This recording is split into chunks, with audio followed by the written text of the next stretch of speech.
Today we're going to be reviewing how food becomes hormones, neurotransmitters, muscle, and energy. My name is Mike. I'm an associate's degree graduate in exercise science. I'm a certified personal trainer, and I'm currently a student going for medical imaging for my bachelor's degree. I'm focusing on cardiovascular sonography, so basically imaging and ultrasound of the heart and the systems related to it, but I'm very interested in neuroscience and also just human biology in general. So without any further ado, let's get into it. Nutrients, hormones, neurotransmitters, and performance. Nutrients are not just fuel, they're structural inputs, signaling inputs, and the regulators of your metabolism.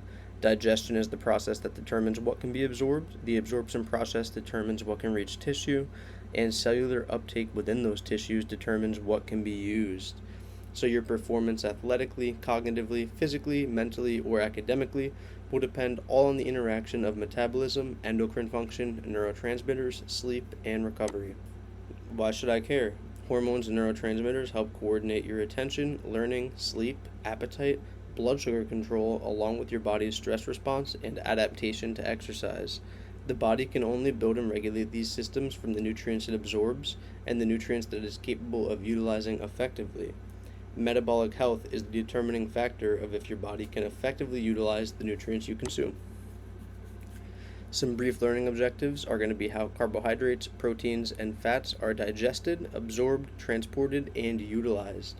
Secondly, how nutrients support hormone synthesis, neurotransmitter synthesis, and cellular performance.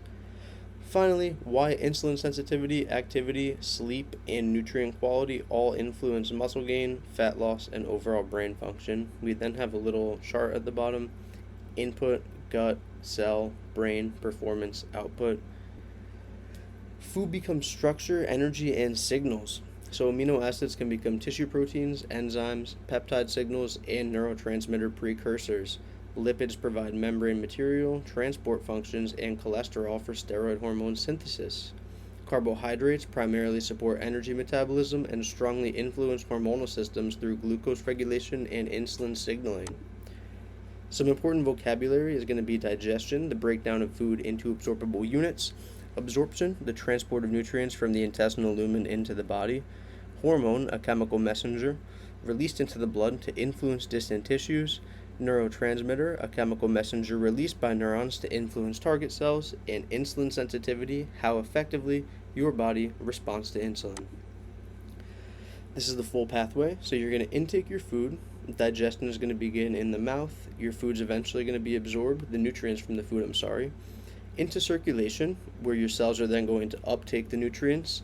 They are going to then use the nutrients to build or break down structures, metabolism. It's going to be anabolism or catabolism, but metabolism. That's going to lead to signaling, which will lead to your performance. If there's an issue at any step in this chain, it can reduce the effective nutrient use, even if the nutritional value of a meal seems adequate. And the body is an integrated network. Very, very important to remember that. It is systems of organs working together. It's not isolated units. Every single organ is working with each other to maintain homeostasis. Nutrients supporting hormones.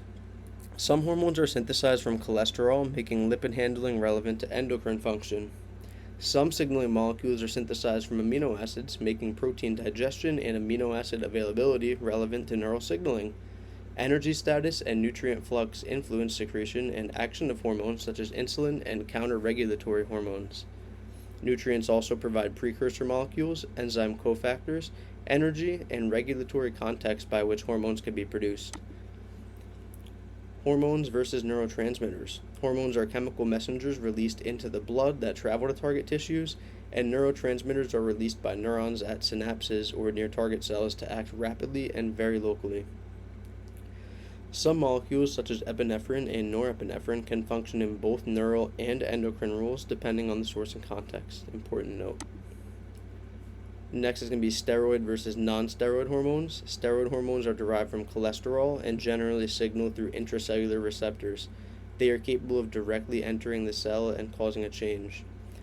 Non-steroid hormones include peptides and amines, and they generally signal through cell surface receptors and secondary messenger systems. They cannot directly enter the cell. The chemical class impacts transport, receptor location, speed of action, and signaling style. Examples of steroid hormones include cortisol, aldosterone, testosterone, estradiol, and progesterone. Some non-steroid hormones include insulin, glucagon, epinephrine, norepinephrine, and melatonin. Type of hormone they are listed right here. So the first process we're going to cover is digestion, which is controlled destruction. It begins in the mouth and continues through the stomach and into the small intestine. Mechanical processing, acid, bile, and enzymes all have roles to reach the end goal, which is to convert food into molecules small enough to absorb and use. So if you eat an egg, your body is not absorbing the egg. Your body is destroying the egg and absorbing the nutrients. The main digestive organs, you're going to have the mouth for mastication, and salivary enzymes begin processing. That's the mouth right there. Stomach, the acid and pepsin in the stomach are going to begin major protein breakdown. The small intestine is the major site for digestion completion and most nutrient absorption. It's divided into 3 sections, which we'll get into later. The colon absorbs water and handles microbial fermentation of undigested substrates. That's the colon right there. To our small intestine regions. The first one is going to be the duodenum, which receives bile and pancreatic secretions. It's a major chemical processing site. Next is the jejunum, the principal site of nutrient absorption, followed by the ileum, which is important for bile salts and absorption of vitamin B12. So for carbohydrate breakdown, salivary amylase will begin starch digestion in the mouth, pancreatic amylase continues starch digestion in the small intestine, and then brush border enzymes will complete breakdown into absorbable monosaccharides. The end products are mainly glucose, galactose, and fructose. Glucose and galactose enter enterocytes through SGLT1, a sodium-coupled transporter, and fructose will primarily enter through GLUT5. Monosaccharides exit enterocytes through GLUT2 into portal blood headed to the liver. Glucose can be oxidized for ATP, stored as glycogen, or routed into biosynthetic pathways. The liver is the first major organ to process glucose, where it will use what it needs for energy and store some glycogen to maintain blood sugar. It's important to note absorption and utilization are separate steps. For protein breakdown, stomach acid is going to denature the proteins, and pepsins will begin proteolysis. Denaturing is unfolding the structure of a molecule, which will allow enzymes to access the bonds. That makes it easier to break the bonds. And proteolysis is the breaking of a protein, proteo standing for protein, lysis for destruction. Pancreatic proteases continue digestion in the small intestine, and brush border and intracellular peptidases complete the process, breaking proteins down into amino acids and small peptides. Free amino acids use several transporter systems on the intestinal brush border. Dipeptides and tripeptides are absorbed efficiently through PEP-T1. Absorbed amino acids enter portal circulation and are processed heavily by the liver and peripheral tissues. Important to note, proteins are not absorbed intact. I'm going to constantly mention this, nutrients are not absorbed intact. Amino acid usage. So amino acids are what the proteins are broken into. So tissue proteins, enzymes, transporters, and immune proteins all require amino acids. Peptide hormones require amino acid building blocks, and several neurotransmitters are synthesized directly or indirectly from amino acids. Fat breakdown. Dietary triglycerides are emulsified by bile and hydrolyzed mainly by pancreatic lipase. The major products are fatty acid and monoglycerides. These products assemble into micelles in the intestinal lumen. Lipid digestion products move into enterocytes from micelles. Inside enterocytes, they are re-esterified and packaged into chylomicrons. Chylomicrons enter lymphatic lacteals before reaching systemic circulation. Important to note that dietary fat enters the lymphatic system first and only reaches systemic circulation after draining into the subclavian vein via the thoracic duct. This differs from amino acids and glucose. Why does lipid transport matter?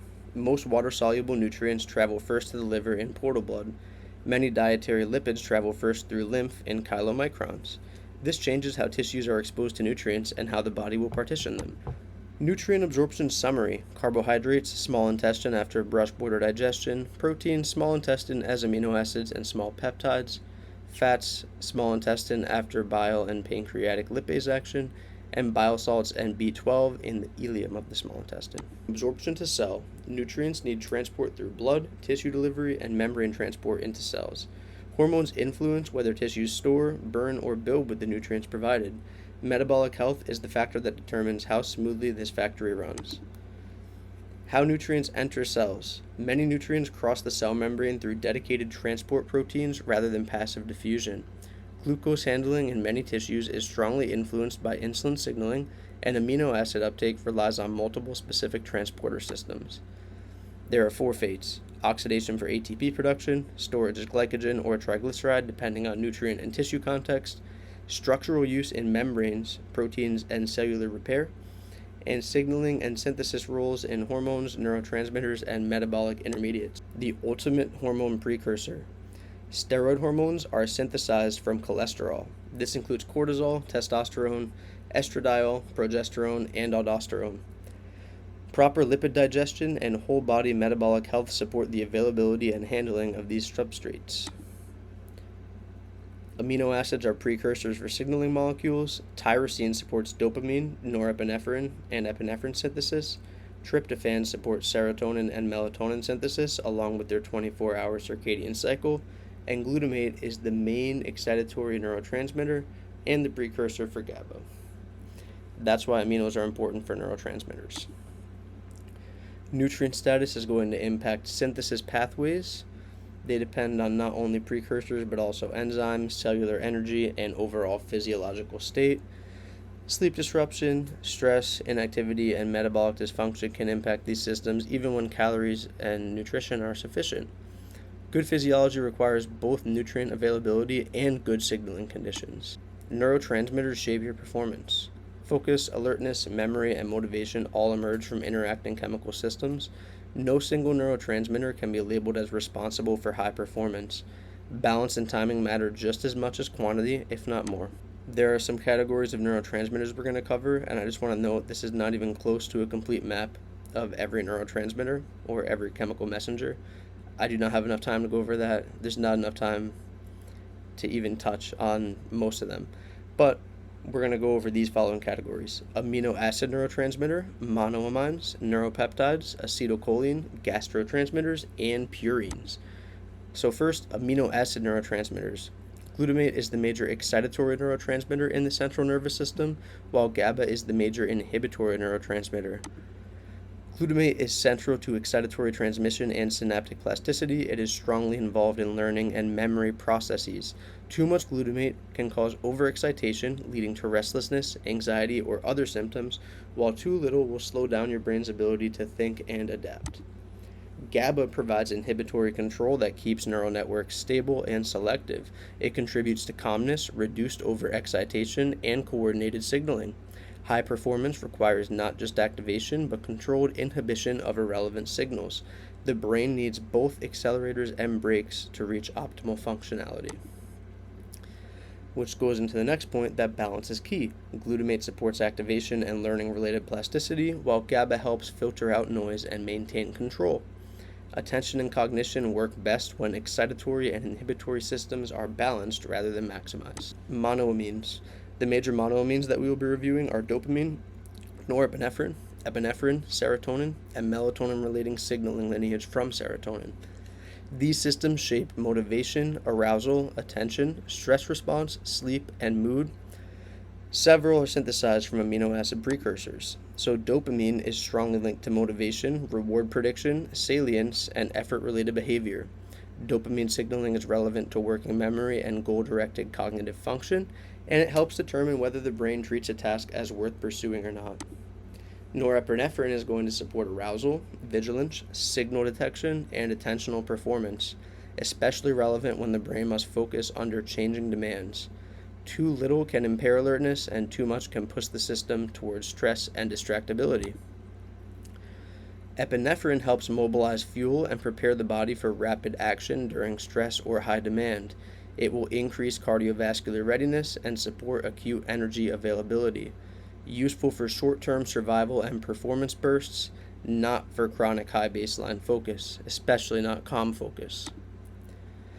Serotonin influences mood, feeding behavior, sleep-wake regulation, and gastrointestinal function. It interacts with other neurotransmitter systems rather than acting in isolation, and it's better understood as a broad regulator of behavioral state than a simple happiness chemical. Melatonin is synthesized from serotonin and serves as a non-steroid hormonal signal of darkness and circadian timing. It helps coordinate sleep timing rather than creating energy directly. Better melatonin timing supports sleep quality, and sleep quality strongly impacts next day cognition, recovery, and function. Monoamine summary: dopamine will help assign motivational value and drive action.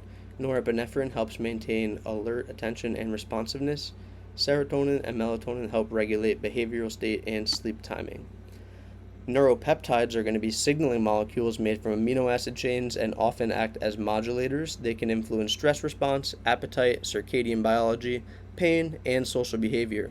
Their effects are often slower and more state shaping than classic fast neurotransmitters. Neuropeptide Y is linked to appetite, stress adaptation, and circadian rhythms. Beta endorphins are opiates naturally produced by our body, which are involved in pain modulation and reward related states. Substance P and vasopressin are additional examples with critical modulatory roles. Why do neuropeptides matter? They influence how the body and brain respond to stress and training load. They help integrate energy status, behavior, and nervous system state. This makes them relevant even when they are not the first chemicals people think of for focus or memory. They tie into the fact that the human goal is a large group of numerous systems working together to achieve a common goal of homeostasis. Acetylcholine overview.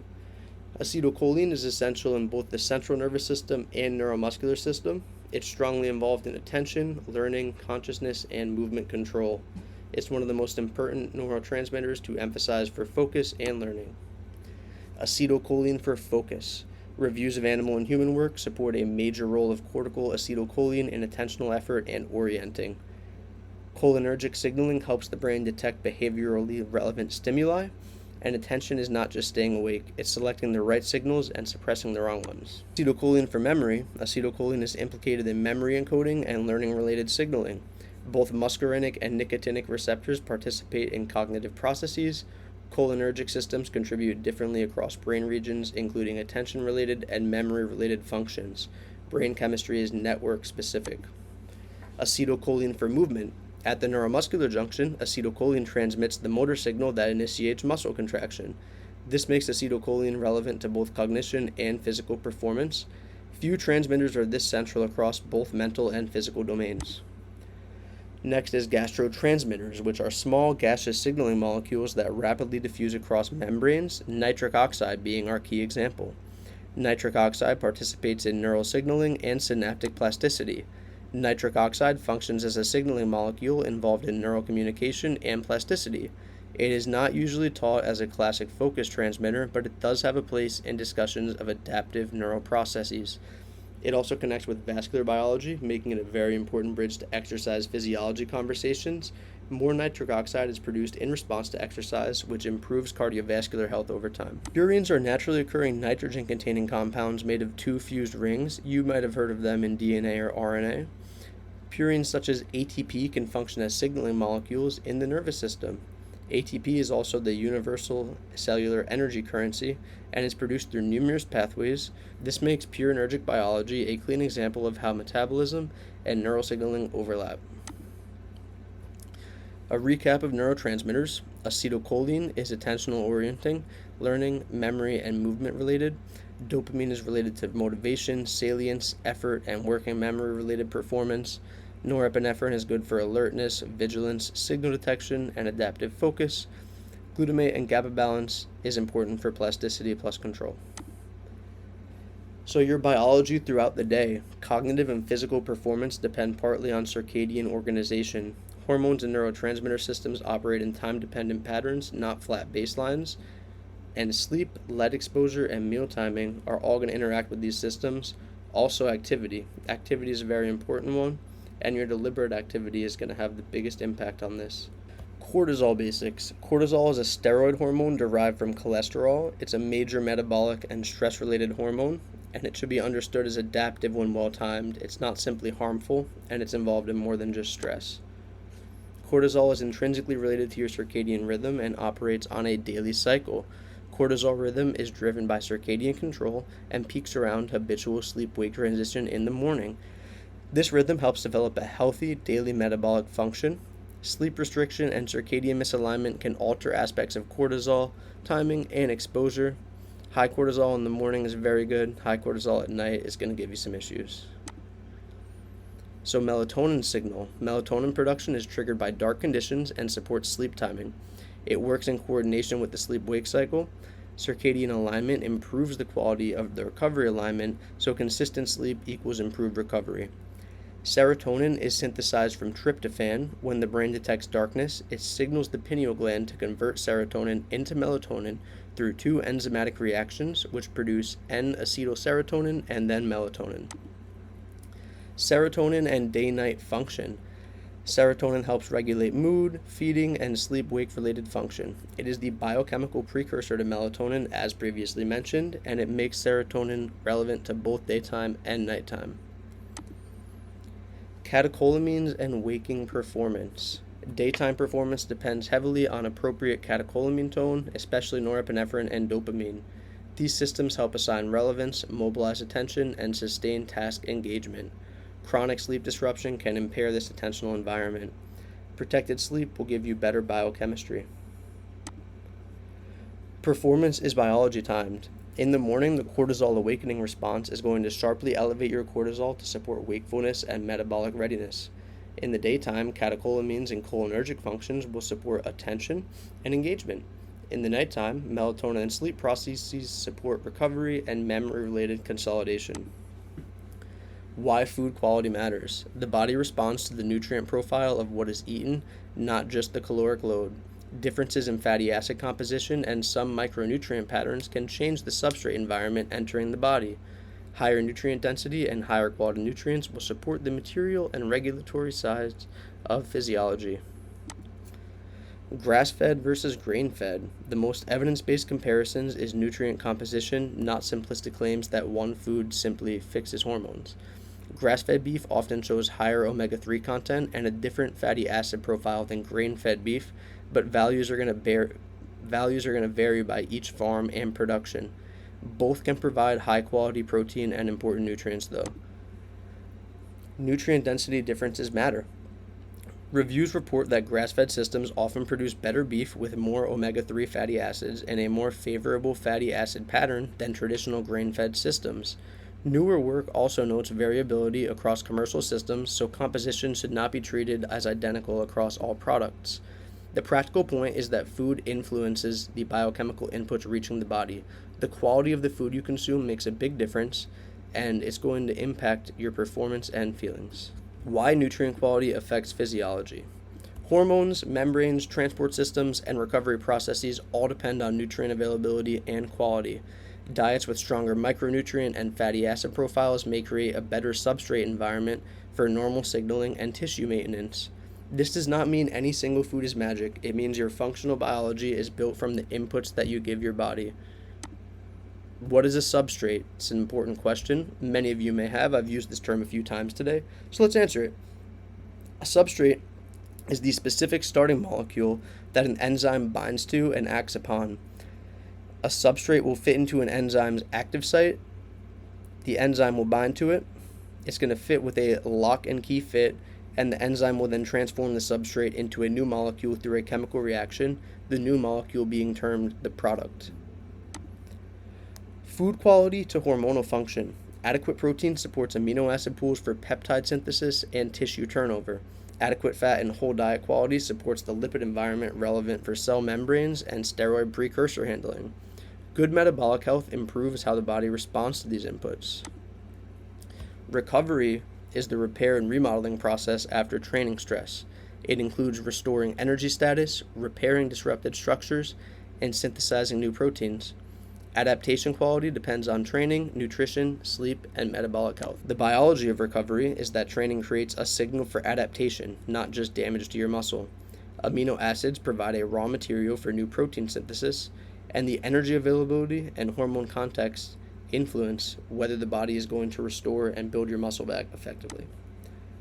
Muscle protein synthesis. Essential amino acids are key drivers of muscle protein synthesis. Insulin is going to interact with amino acid availability, but insulin alone is not the practical main driver of synthesis in real-life feeding contexts. Human work shows high insulin combined with essential amino acids can stimulate mitochondrial muscle protein synthesis. Insulin and muscle. Insulin helps, but context matters. Insulin helps regulate nutrient uptake and suppresses protein breakdown under feeding conditions. Muscle building still requires resistance training stimulus and adequate amino acid availability. Metabolic dysfunction can make nutrient handling less efficient.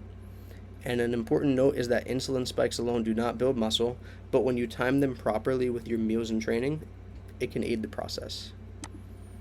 Glycogen and recovery. Carbohydrates support glycogen restoration after training.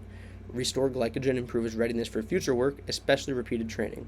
Recovery is not only about protein, it's about high-quality nutrients, carbohydrates, proteins, and fats in the correct ratios. Sleep and recovery. Recovery is not complete without sleep. Circadian alignment and sleep quality shape metabolic and endocrine recovery conditions. Sleep loss can alter cortisol dynamics and impair next-day function. High-performance recovery is a 24-hour process. Metabolic health. Metabolic health describes how effectively the body regulates glucose, lipids, energy flux, and tissue responsiveness. A major component is insulin sensitivity, which we've mentioned. Better metabolic health improves the body's ability to use the nutrients it absorbs.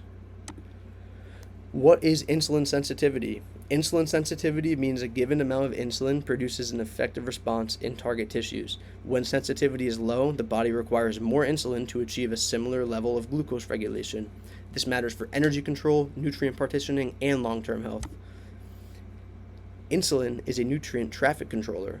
What that means is it is a non-steroid peptide hormone. It helps regulate glucose uptake, storage, and overall fed state nutrient handling. Good insulin sensitivity means the system can do this all with less strain. Hormones involved in insulin functioning are going to include glucagon, which helps oppose insulin when blood glucose needs to be supported, and epinephrine and cortisol, which are counter-regulatory signals that can raise fuel availability during stress or fasting demand. Insulin as a hormone are going to promote fed state nutrient handling, as we mentioned. Counter-regulation. The body uses insulin and counter-regulatory hormones together, not just insulin alone. Stress physiology can shift the body towards higher circulating fuel availability. This is useful acutely but can become maladaptive when chronic and poorly timed. Muscle is a metabolic organ. Skeletal muscle is a major site of glucose disposal and nutrient utilization. More active muscle means more metabolic demand and better capacity to handle incoming nutrients. This is one reason why resistance training and daily movement are both non-negotiables for whole body health. A healthy body has a good, healthy body composition. Walking and insulin sensitivity. Walking is metabolically powerful. Reviews show regular physical activity improves insulin sensitivity and glycemic control. Evidence also suggests reducing sitting time with standing and light walking can improve insulin sensitivity meaningfully. This includes pacing while on the phone, standing on the train instead of sitting, walking after eating, any form of movement deliberately. Anything that you think, I'm going to move, and you move. Calf raises while seated at the desk, anything. Low-intensity movement repeated very often is one of the most powerful tools for building a metabolically healthy body. Why does regular movement help? Contracting muscle increases energy turnover and glucose handling demands. In simple terms, movement changes the nutrient environment. Frequent movement reduces the cost of long sedentary blocks, and an active lifestyle will create better conditions for insulin action than chronic inactivity. Active lifestyle and hormonal function. Physical activity improves insulin sensitivity and broader glycemic control markers. Better metabolic function supports more efficient nutrient use across all forms of tissues, and this will create better terrain for recovery, body composition, and stable energy. Insulin sensitivity and muscle gain. Better insulin sensitivity improves the body's ability to handle carbohydrate and nutrient flux effectively. Combined with training and protein, this supports a more favorable recovery and growth environment. Muscle growth still depends on overload, amino acids, and recovery, not insulin sensitivity alone. Healthier insulin sensitivity will make building muscle much easier. Insulin sensitivity plays a role in fat loss as well. Where fat loss depends on sustained energy balance, hormonal and metabolic health will affect hunger, partitioning, energy stability, and adherence, which is why insulin is important here.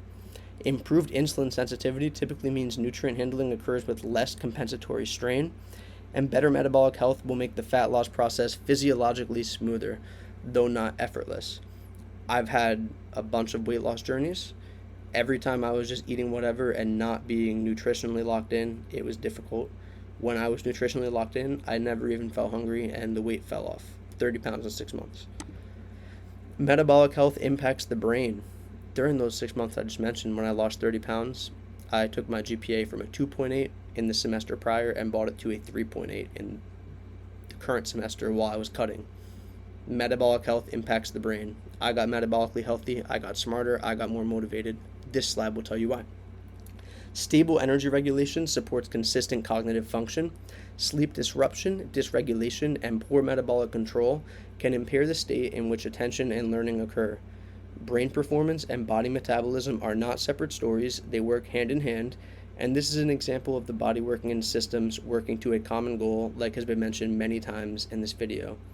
A previously cited example in this presentation was the fact that acetylcholine is critical for brain health and also at the neuromuscular junction. The body works in systems. Integrated performance model. Digestion determines what becomes available. Hormonal and neural signaling determine how that availability is used, and metabolic health determines how efficiently the system responds over time. A practice model. You can eat nutrients-dense foods that provide protein, quality fats, fiber-rich carbohydrate sources, and micronutrients.